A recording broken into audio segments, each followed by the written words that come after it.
Assalamualaikum warahmatullahi wabarakatuh kepada anda semua. Selamat datang ke Kisah Seram Malaysia. Dan semua kisah-kisah yang saya akan ceritakan kat sini pada hari ini, anggaplah sebagai satu hiburan saja ya, dan tak ada kena-mengena dengan yang hidup ataupun yang dah meninggal dunia. Marilah kita sama-sama berdoa kepada Allah SWT. Semoga Allah panjangkan umur, murahkan rezeki kita, berikan kesihatan yang baik untuk kita semua dan permudahkan segala urusan kita di dunia dan di akhirat. Dan semoga Allah berikan syurga buat mak dan ayah kita. Amin amin ya rabbal alamin. Dan tanpa membuang masa, marilah kita terus ke video yang pertama dengan lafaz Bismillahirrahmanirrahim. Mari kita mulakan.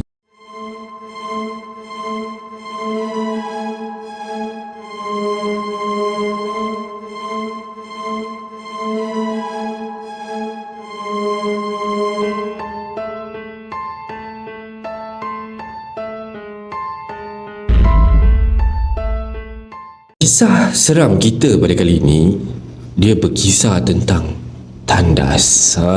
Okey. Jadi mari tanpa berlengah masa, marilah kita mulakan. Okey, kita mulakan pada satu malam yang hening. Sedang sedap tidur di ulit mimpi, tiba-tiba Sarah tersedar daripada tidur sebab rasa macam nak buang air kecil. Dah rasa nak terkucil lah tu kan. Dia tengok jam. Dah pukul 2 pagi waktu tu guys.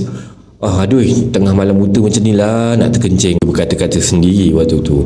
Jadi nak pergi ke tandas seorang diri, Sarah rasa agak seram juga sebab asrama waktu tu sangat sunyi. Dia tengah-tengah malam, mananya tak sunyi, mestilah sunyi kan. Jadi nak kejutkan roommate pula, untuk tolong temankan, rasa macam bersalah pula sebab semuanya tengah tidur nyenyak. Siap ada yang berdengkur-dengkur lagi. Mula-mula Sarah memberanikan diri untuk ke tandas seorang diri. Dia cuba buka pintu. Dia tengok kat luar. Nampaknya lampu koridor waktu tu berkelip-kelip, kejap hidup, kejap mati. Hidup ibarat hidup segan, mati tak mau. Tandas pula terletak dekat hujung koridor sekali.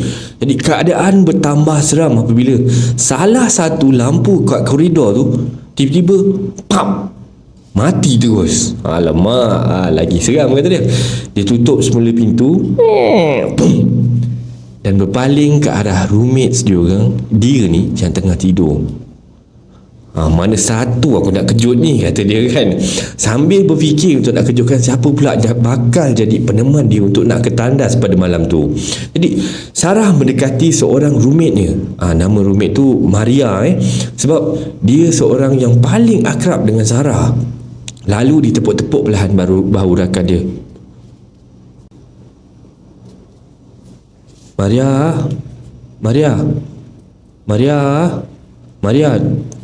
teman aku pergi toilet jap, boleh tak? Aku nak terkencing lah. Walaupun ditepuk berkali-kali, tapi Maria tu masih tak mau bangun. Lepas tu dia cuba untuk kejutkan roommate-roommates yang lain lah. Walau bagaimanapun semua tak mau bangun tidur. Semua tidur mati. Jadi dia pun mengeluh sendiri waktu tu. Disebabkan sudah tidak boleh nak tahan kencing, dia reda je dan bertekad untuk ke tandas seorang diri. InsyaAllah tak ada apa-apa lah ni kan. Aku berhusnuzon, kata dia kan. Sarah cuba untuk menyedapkan hati agar rasa takut dia tu berkurang. Sarah pulas balik semula tombol pintu untuk nak keluar tu daripada bilik. Dia tengok. Sambil berjalan ke tandas, dia tak pandang langsung ke arah kiri ataupun kanan kerana risau takut ternampak apa-apa yang pelik. Dan entah kenapa suasana malam tu terasa teramatlah sunyi dan lengang, seolah-olah tak ada sesiapa pun dalam bangunan asrama tersebut. Padahal semua bilik ada pelajar-pelajar lain tau waktu tu.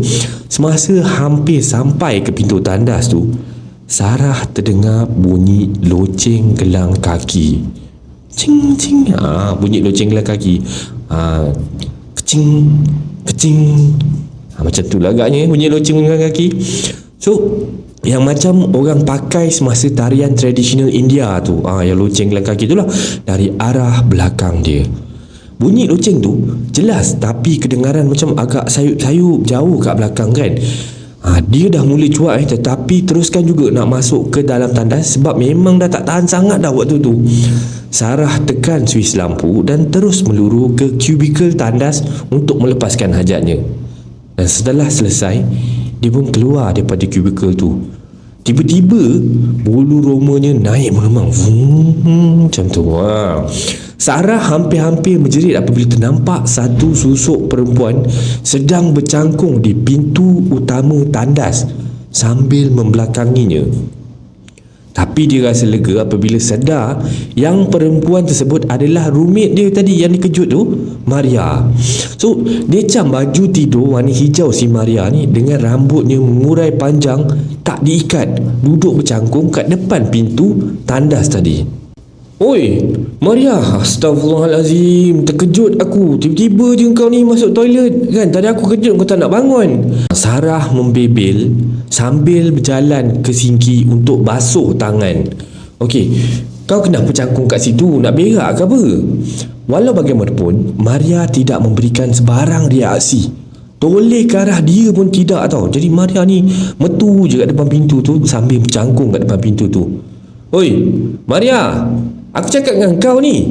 Si Sarah ni sedikit geram kerana pertanyaan dia tadi tidak diendahkan. Masa tu Sarah sudah mula rasa aneh dengan keadaan Maria yang diam je kat depan pintu tu tau. Weh, Maria. Tiba-tiba si Maria bangun, berdiri dan berjalan ke hujung tandas. Sambil masih lagi membelakangi Sarah seolah-olah tidak mahu menunjukkan muka dia waktu tu pada si Sarah ni. Sarah pun hanya memerhatikan gerak-geri rakannya tu daripada sinki dengan penuh tanda tanya. Dah kenapa budak ni agaknya kan? Sebab saja sampai betul-betul dekat hujung tandas tu, Maria berhenti dan perlahan-lahan memusingkan badannya ke arah Sarah. Dan Sarah terkejut beruk apabila nampak ekspresi muka Maria yang menyeramkan waktu tu. Senyuman lebar Maria sungguh menakutkan dengan matanya yang semua putih tanpa mata hitam dan kulitnya pucat besi hampir ke biru-biruan macam tu sambil tepat ke muka Sarah. Masa tu Sarah berpandangan dan bersangkakan yang Maria sudah dirasuk dan dia pun tak tahu nak buat apa waktu tu. Nak lari, tapi waktu tu badan, kaki semua jadi rasa macam kaku, rasa tak boleh nak bergerak. Nak baca-baca ayat-ayat Al-Quran tapi otak dia tu waktu tu memang terus blank, terus tak ingat apa dah. Dan dia cuba nak laungkan azan tapi dia rasa macam, ini dalam tandas boleh ke azan, kata dia kan. Maria yang masih tersenyum ngeri tu pula mula menggoyangkan badannya ke kiri, ke kanan. Macam tu je kan, dengan gelapnya kat situ. Sarah dengar bunyi loceng gelang kaki dengan cukup jelas dan kuat dalam tandas tersebut. Maria yang sedang menggoyangkan badan tu tiba-tiba bertukar ke posisi merangkak di atas lantai sambil mendengus. Sudah, Sarah bercakap dalam hati dia. Tiba-tiba Maria mula merangkak laju menuju ke arah Sarah. Apalagi Sarah berdesuk lari keluar tandas sepantas kilat. Semasa dia sedang berlari daripada Maria ni, Sarah dengar jelas bunyi gelang kaki dia di belakang yang sedang mengejar dia, kecing macam itulah. Sarah langsung tak boleh nak toleh ke belakang dan mempercepatkan langkah dia. Sampai sahaja di depan bilik, Sarah tolak pintu, masuk ke dalam dan terus hempas pintu. Kedepum. Dia bernafas dengan cungap dan terus duduk di atas lantai depan pintu bilik. Tak pernah Sarah berlari selaju tu seumur hidup dia. Kau dah kenapa hempas pintu? Ada satu suara tiba-tiba menegur si Sarah tu.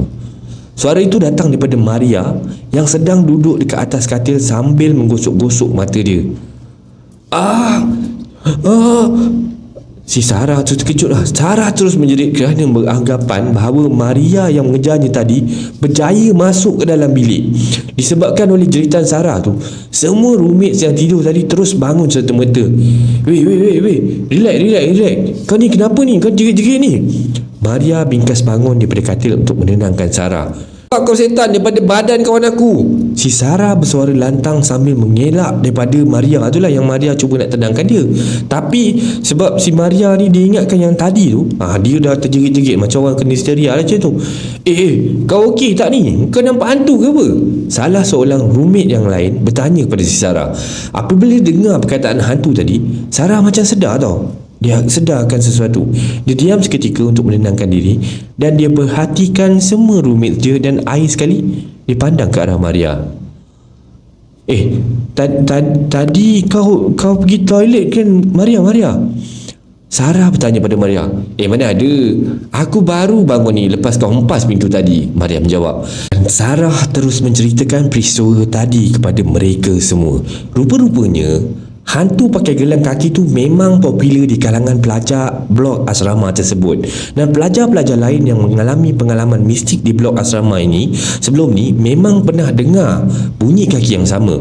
Tapi walau bagaimanapun, mereka tak pernah nampak rupa sebenar makhluk tersebut. Dan ini merupakan kali pertama makhluk tersebut menampakkan diri dengan merupa seperti orang lain. Dah lah merupa seperti Maria, siap kejar lagi. Memang Sarah demam 2 hari lah lepas tu, kata dia. Dan sampai sekarang, kalau Sarah dengar bunyi gelang kaki tadi, dia akan jadi cuak kerana teringat peristiwa yang lalu. Dengan cerita kisah hantu gelang kaki tu masih agak popular di institut tersebut. Dan sampai ke hari ini, ini adalah kisah yang pertama. Macam mana korang rasa? Okey tak? Jadi kita sambung pada kisah seram yang kedua, berkenaan dengan tandas juga.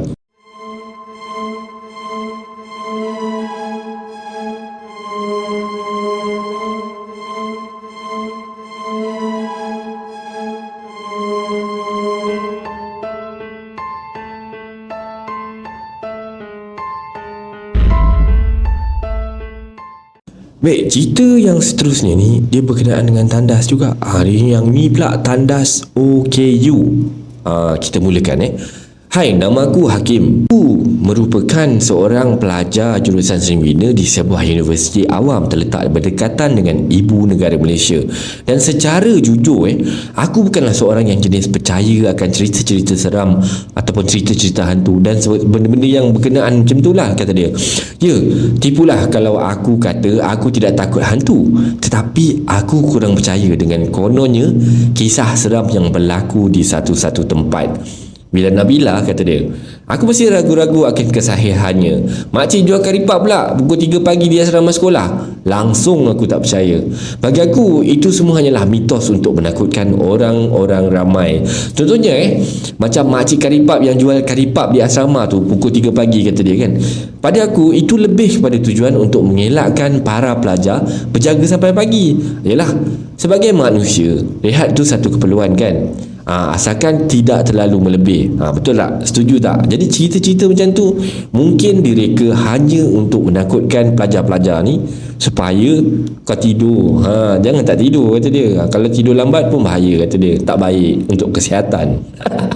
Okey, namun sejak menjejakkan kaki ke dalam dunia seni bina ni, atau lebih dikenali sebagai architecture, rehat tu seumpama mitos bagi aku. Aku ni disibukkan dengan kerja-kerja desain yang bertimbun-timbun. Ini semua hanya katanya lah untuk melatih kami bekerja under pressure. Jadi kami ni daripada zaman belajar memang dah biasa diberi pressure. Nanti bila dah masuk pada alam pekerjaan, kami dah lebih bersedia. Memandangkan hakikat dunia pekerjaan dalam dunia sebenar sebagai seorang ahli pereka ni adalah memenatkan dan penuh dengan tekanan. Bercakap mengenai tekanan pula, ada satu kisah yang pernah memakan diri aku. Mitos, hantu ke? Kisah seram asrama, tekanan, semua ni terjadi seolah-olah mencabar pendirian aku selama ni. Baik, kisah ni bermula pada hujung bulan Mac tahun lepas, minggu ke-14 pengajian semester tersebut. Ketika itu kami sebagai pelajar seni bina sibuk mengerjakan tugasan tau. Palah, Malam tu aku pulang ke kolej pada pukul 3 pagi setelah seharian berkampung dekat studio. Studio ni tempat di mana pelajar-pelajar seni bina melakukan kerja-kerja diorang ataupun pelajaran diorang biasanya. Mata ni dah terasa berat, dia penat dan mengantuk. Namun penjagaan diri perlu diutamakan. Sebab saja tiba kat bilik, aku segera tanggalkan baju semua untuk bersiap-siap untuk nak pergi ke bilik air lah waktu tu. Rasanya tak selesa untuk tidur tanpa membersihkan diri.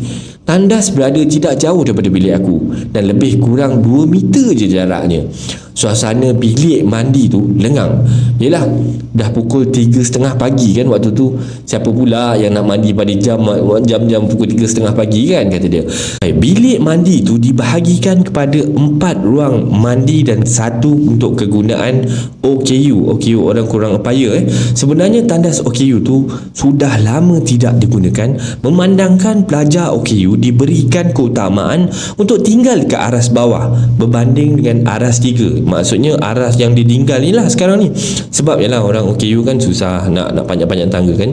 Jadi pihak kolej ataupun institusi tempat belajar dia ni bagi OKU duduk kat bawah. Keadaan bilik mandi OKU tu juga agak terbiak apabila tak ada sesiapa pun yang menggunakannya. Sebelum aku melanjutkan cerita ni, aku ingin beritahu bahawa bilik mandi OKU tu dilengkapi dengan grill atas. Kat atas tu dia ada grill lah untuk tujuan keselamatan, dan pintu grill itu sendiri sudah dikunci rapat oleh pihak pengurusan kolej. Manakala pintu bilik mandi itu sudah jelas menjadi mangsa vandalisme para pelajar yang tidak bertanggungjawab. Pada pecahan-pecahan pintu tu, aku mendapati keadaan bilik mandi OKU tadi tu sangatlah tidak teratur, seolah-olah satu rumah usang yang ditinggalkan bertahun-tahun tanpa penghuni. Ia kelihatan dicat beberapa lapis dan ada setengah bahagian sudah tertanggal lapisan-lapisan cat yang ada dekat dalam bilik mandi OKU ni. Lantainya juga berlubang-lubang dan terdapat kesan rekahan pada sinki. Aku memilih bilik yang berhadapan dengan bilik mandi OKU tersebut. Aku segera membersihkan diri tanpa fikir panjang lah. Malas nak fikir panjang, kata dia. Langsung aku juga tidak memikirkan akan mitos-mitos seram yang sering diceritakan oleh kawan-kawan aku mengenai misteri bilik mandi OKU tersebut. Hantu tu memang wujud kerana alam gaib itu memang wujud kan. Tetapi kisah yang diceritakan mereka tu seakan-akan fiksyen dan dongeng semata-mata pada aku lah waktu tu. Manakan mungkin katanya bilik mandi OKU tu dikunci 5 tahun lepas dek kerana ada pelajar OKU yang bunuh diri akibat tekanan yang melampau. Dan siapalah yang reka cerita mengarut tu. Dan sudah tentulah bilik itu dikunci oleh pihak pengurusan atas alasan semua pelajar OKU sudah diberi keutamaan untuk menginap dekat aras bilik yang paling bawah bagi memudahkan urusan mereka. Taksub sangat dengan kisah-kisah seram sehingga kan isu mudah-mudah macam tu pun masih direka-reka cerita dengan elemen-elemen seram ditambah ke dalam cerita begitu. Dan selesai mandi, aku pun menjarungkan tuala untuk lindungi bahagian pusat sampai lutut sebelum keluar untuk menuju ke bilik. Namun, belum sempat tangan ini menyentuh selak pintu bilik mandi, aku terdengar bunyi besi yang diketuk berkali-kali. Keting, keting. Bunyi pintu grill, bunyi grill kalau diketuk bunyi kan dia macam bergema macam tu kan. Nak pula kalau dalam bilik air, memang macam tu. Yalah, bulu roma aku meremang waktu tu.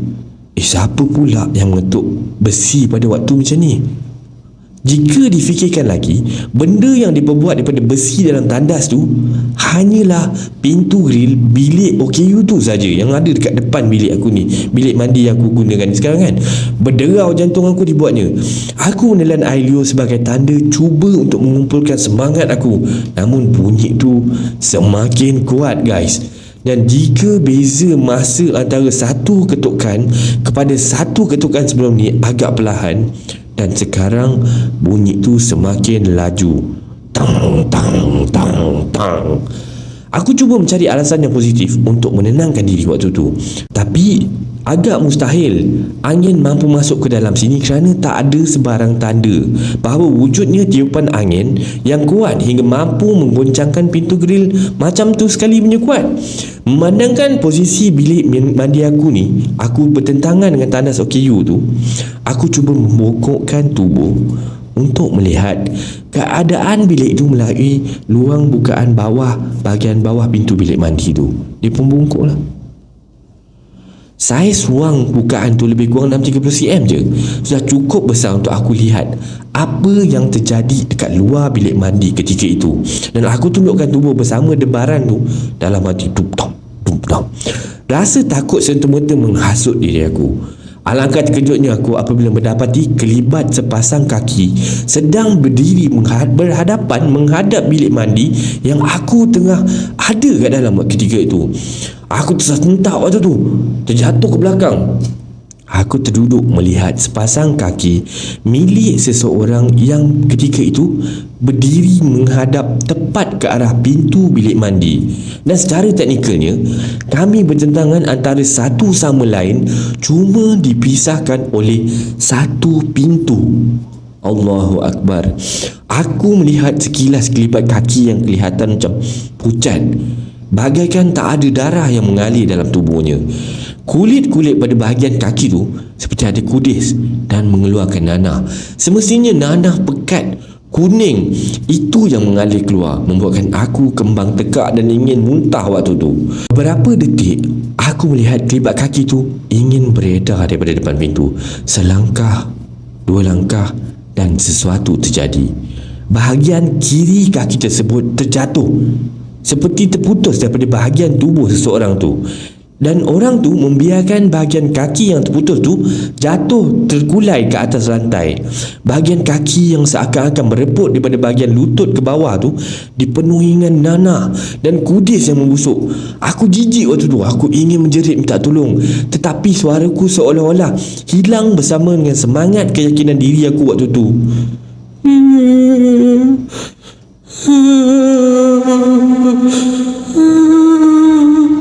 Tiba-tiba aku dengar suara seseorang menangis sayu. Suara tu sepertinya datang daripada atas. Aku mula ketakutan, tapi rasa ingin tahu menebal dalam diri aku waktu tu. Perlahan-lahan aku mendongakkan wajah dan memandang ke siling atas. Satu jasad yang tergantung pada satu tali sedang meratapi kesedihan sambil matanya memandang ke arah aku. Kepalanya botak dan menangis mengalirkan darah pekat sehingganya ia kan terlihat seperti darah hitam. Aku terjerit ketakutan yang teramat sangat. Aku bahkan tidak mampu untuk membuka mataku lagi apabila sudah tidak sanggup rasanya untuk melihat wajah seram waktu itu. Beberapa saat kemudian keadaan kembali tenang. Suara tangis dan bunyi besi itu kembali diam. Kelibat manusia seram itu juga hilang. Aku pantas berlari menuju ke bilik dan terus mengunci pintu. Tanpa berfikir panjang, aku terus berselimut. Seluruh tubuh badan aku menggigil waktu itu. Seluruh tubuhku dipenuhi percikan peluh yang gemuruh. Akibat daripada kejadian itu, aku demam panas, guys. Dan aku mula menceritakan kejadian tersebut kepada kawan rapat aku, nama dia Azhar. Azhar beritahu aku bahawa ada kejadian yang berkaitan dengan bilik mandi OKU tu. Katanya bilik mandi OKU tu sudah melibatkan 2 kes kejadian bunuh diri pelajar OKU. Dan dikatakan kedua-duanya mati bunuh diri akibat terlalu stres akibat pelajaran Sebelum bilik itu dikunci oleh pihak pengurusan, seorang lagi pelajar OKU hampir mati bunuh diri tetapi sempat diselamatkan oleh rakannya yang ketika itu perasan akan tindakannya yang mahu mengelar leher sendiri menggunakan gunting. Dan apabila disoal siasat, pelajar itu mendakwa mendengar suara seseorang dan menyuruhnya untuk bunuh diri jika mahu bebas daripada tekanan. Bahaya tekanan ataupun depression ni bukan satu main-main tau, betul tu. Dia mendengar suara itu menyuruhnya mengambil gunting dan menggelar lehernya sendiri. Oh ya, 2 kes kematian bunuh diri pelajar OKU sebelum tu melibatkan seorang pelajar OKU yang kudung kakinya. Dia dikatakan mengunci pintu bilik mandi sebelum meminum 1 botol racun tikus. Kematiannya disedari oleh pihak pengurusan apabila ada pelajar yang mendakwa menghidu bau busuk seumpama bangkai daripada dalam bilik itu. Manakala kes kedua pula adalah melibatkan seorang pelajar yang bisu. Dia dikatakan membunuh diri di dalam bilik mandi itu dengan menggantungkan diri. Jadi sekian, terima kasih. Ini adalah kisah kedua daripada Kisah Seram Malaysia kali ini. Harap anda semua terhibur. Maafkan saya atas kesilapan-kesilapan saya ya. Kadang-kadang tersasul-sasul saya, mungkin penat agaknya, siang kerja kan, malam buat video pula.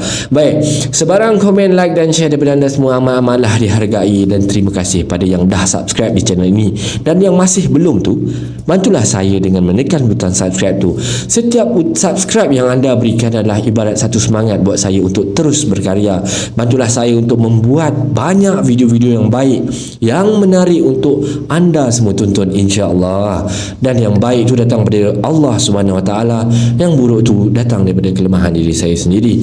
Saya akhiri Kisah Seram Malaysia pada kali ini dengan lafaz Assalamualaikum warahmatullahi wabarakatuh.